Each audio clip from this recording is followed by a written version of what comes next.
Welcome back, mamas. Y'all, today we're getting into the nitty gritty of how to ask for help, which may sound scary to you, but it should not be scary.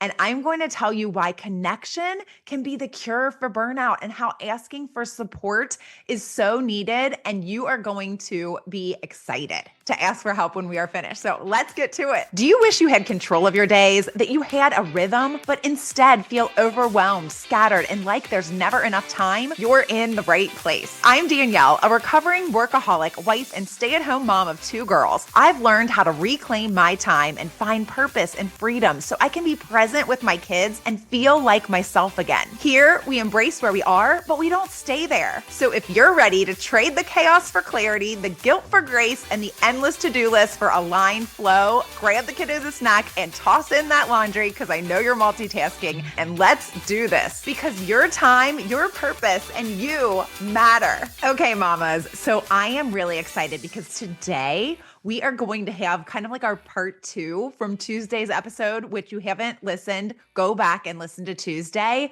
please. But just know that today's episode is a building on top of that, and you can listen to it without listening to Tuesday first. But please do the work to go back and listen to Tuesday because it may help you to be able to get to this point of being able to ask for help. And so today we're getting into the how to ask for help and just the tactics, also the mindset that goes into asking for help. And so I'm going to start with one quote from Robert Allen that says, "Everything you want is just outside your comfort zone." So asking for help may be outside your comfort zone right now, but everything you want is just outside your comfort zone. And so I promise you that this used to be hard for me. This used to be something that was like incredibly hard for me. I am type A, okay? And so I want to do all of the things. I typically feel like I can do all the things better than everyone else anyway. And so if I ask for help, then I'm just going to create more work for myself, okay? That's really honestly how I used to think about things, but I am going to tell you why that is so untrue, why it's just something you're telling yourself. And I'm going to give you the reasons and the ways to avoid your mindset being like this, okay? So my number one thing is people want to support you. People want to support you. Do you ask this of yourself? Do you want to support your friends, your family? Like, do you like it when you get to be there for someone else? Now, our schedules are busy and we don't have that much time as moms. But if you think back to before you had all these littles, however many you have, even if you just have one, right? They take a lot of your time and your energy. But when you think back to when you had more time, when you felt like you had more time, right? Like that's what I want to make sure we address is it's when you felt like you had more time because we all have 24 hours in a day, right? It's just how we spend them. So number one, people want to support you and they are typically going to actually appreciate it when you ask them for their help because a lot of times what you're asking them for help with is actually something that is going to fill their cup. I know when I used to ask my parents to help me with things, right? Like this would be really hard for me because I would feel like I know they want to spend time with my kids, but I would feel like it was a burden when I had to do something and I needed them to watch my children, right? When really they were super excited to watch my children. They loved it when I asked them to watch my children, right? Not that they didn't want to spend time with me also, because, if we all go to the zoo or all go do these things, that's something that's great. But when they got to just spend time with my kids on their own and I was not there, that filled their cup. They loved it, right? They loved being grandma and grandpa. They loved being there for my kids. And you have to get around this feeling, number one, like you're being a burden, but also number two, that people don't want to help you. And number three, that if they say no, if they cannot help you, that you take it personally, right? Like we can't take it personally when someone cannot help us. But we have to be very clear. This is my number two. A lot of times, what it takes for someone to actually be in that state of wanting to help you is for you to be vulnerable with them and to actually tell them why it is that you need the help. Right. So, this may require you to get a little more vulnerable than you are comfortable with. Because when you tell someone, okay, here's what I'm thinking, right? Like, this is how I'm feeling. That is vulnerable, right? If especially if you are feeling like you're not enough, like you want more, you might be embarrassed that you chose to be a stay-at-home mom. I know this is a little bit how I felt.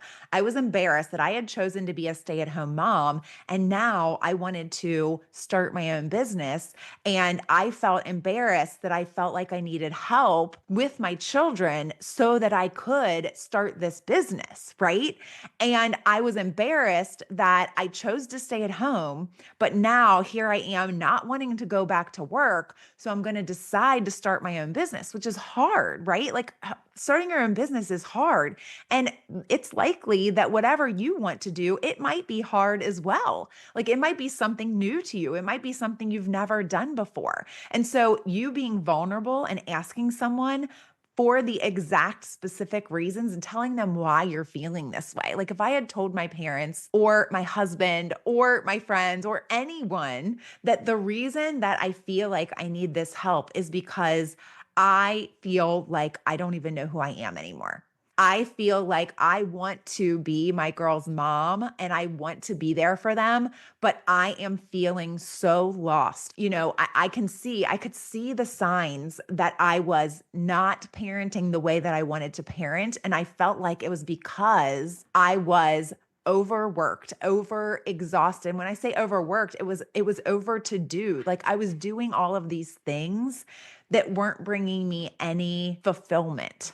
So you just need to get vulnerable and tell someone why you're needing the help, right? Like asking for the help is very vulnerable a lot of times, but telling them why you need the help is an even deeper level that a lot of times is going to strengthen that bond between you and that person and also bring them more fulfillment in helping you because they want to help you.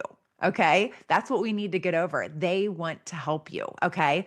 Number three, be direct when you ask.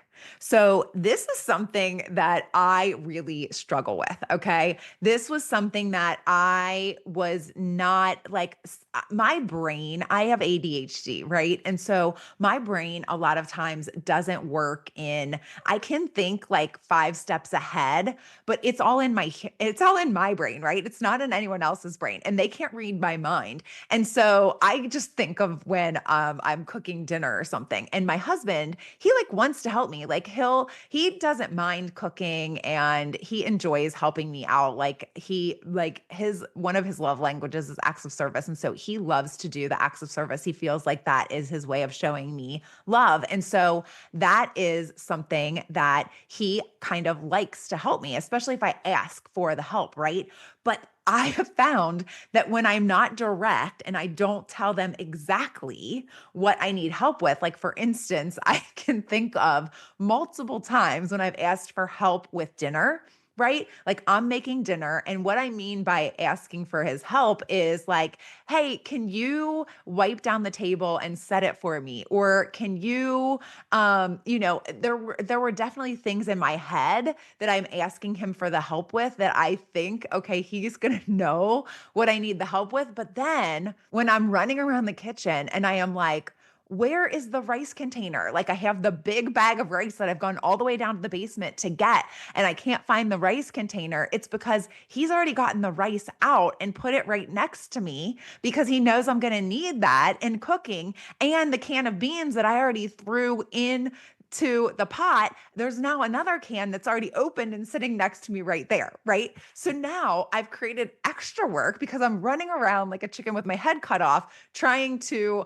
refill the rice that I think I need. But then I realize, oh my gosh, the container's gone. Like, where is this? And he's already gotten it out and it's already measured out. And I'm just like, oh my gosh, the rice was right there. The beans were right there. But I am in my own little world. I'm cutting up vegetables or I'm doing whatever. And I did not see that. And so I've created double work, right? Like he's now done something and I'm frustrated. Now I'm upset with him because he didn't communicate with me, which is like a sticking point that I have with him. But honestly, I didn't communicate with him. Right? I did not communicate what I needed. So you have to be direct when you ask. You can't just ask for the help and then not be direct and say, okay, especially if it's like if you are going to ask someone to watch your children, that's another thing where you're like, okay, I'm going to carve out 2 hours. So I need help for 2 hours instead of like you just dropping the kids off and being like, I'll be back when I'm back or something like that, because people aren't going to want to or be able to help you if you aren't direct and you aren't clear about what you're asking for the help for, right? Or why you're asking for the help. The why is a lot of times really important. And also being clear on the what is very important as well. Now, I want to read another quote here. And this one, it says, it's from Misty Copeland, and it says, anything is possible when you have the right people there to support you. Anything is possible when you have the right people there to support you. So thinking about who those people are, who are the right people in your life. That is my last tip here, is to really think about who those people are in your life that you can ask for help, because you want to have more than one or two, right? Like your spouse, and you may have things that you ask for help, like specifically if you need help watching the kids, you might have your parents, or you might have like a specific babysitter or a cousin or something like that who can help you, like a niece or a nephew, whatever it is. But you might want to have a network and a kind of a list of people that you can go to when you need help with certain things. And so, okay, when I need help with this, I should ask this person, right? And to create that network for yourself and to know also like reciprocity is something that is real. And so you may have people in your life that you've helped along the way. And are there things that you could ask those people to help you with now? Right? That is something where they would probably feel a huge relief that you were asking them for help, because they feel indebted to you for the help that you have asked them. It's not like they're paying you back necessarily, but to them it may feel that way, right? And you don't necessarily need to be paid back, but you are giving them the honor of being able to support you the way that you were able to support them, right? I'm going to read one last quote here and then wrap this all up. And this says, loneliness is not lack of company. Loneliness is lack of purpose. This is a quote by Guillermo Maldonado. And I think that is so true. Loneliness is not lack of company. It's lack of purpose. And this is something that I think that when you are asking for help, when you are maybe we talked about in the last episode, all that aloneness that you're feeling because of a lot of different reasons. Why? Because loneliness is not something that is lack of company. You may have all of these people surrounding you and still feel this loneliness, but loneliness could be lack of purpose, right? And this could be coming from the fact that you now know that you want more for yourself. You now know that you are yearning for something else, but you don't really know what that is. And so you are doing things that are not leading you on this path of happiness. They are leading you to more frustration and more feeling alone and more burden, more to-dos, right? You're creating more things that you are helping other people, maybe ways that you are doing things to help others, ways that you are feeling like maybe this is the way that is going to fill my cup because it filled your cup in the past. But you haven't done the work to figure out what is it right now that is important to you? What is it right now that is going to have you feel that purpose? What is it right now that fuels your soul, right? These are the things that we work on in Prioritize Your Purpose in my coaching program, that you're going to get clear on all of those things, because the loneliness may come from feeling this lack of purpose. You are feeling scattered. You are feeling overwhelmed because you don't know what it is that you want or why, right? Like, you know that you want more, you know you want yourself back. You kind of feel the reasons that you want these things, but you don't exactly know how to get them or what the path is for you yet. And that is really what we get clear on in the coaching program. So go to prioritizewithpurpose.com/coaching. You will see all of it there. And I am so excited to walk on this journey hand in hand with you to really, figure out what the most important things are for you, to figure out what that purpose is. We're really going to get clear on what you want and why, and really get you feeling like yourself again. So, not just confident in asking for the help, but knowing that when you are getting the help, that you are doing the most important things, the things that are going to bring you what you want in your life. So, I'm so excited for that coaching. I'm so excited for you to try this asking for help. If, like I said, if you didn't listen to Tuesday's episode, go listen so it can sink in why you need to be asking for the help. And this is the how you do that, right? And so I hope this has been helpful for you. If you do put this into practice, I would love to know. Send me an email, Danielle@prioritizewithpurpose.com. I would love to hear from you. So until next week, y'all, I hope you enjoyed today's episode, Mama. If so, please leave a review on Apple Podcasts and then hit share and send this to a mom who needs this in her day. I'll meet you right back here next week. Keep smiling, y'all.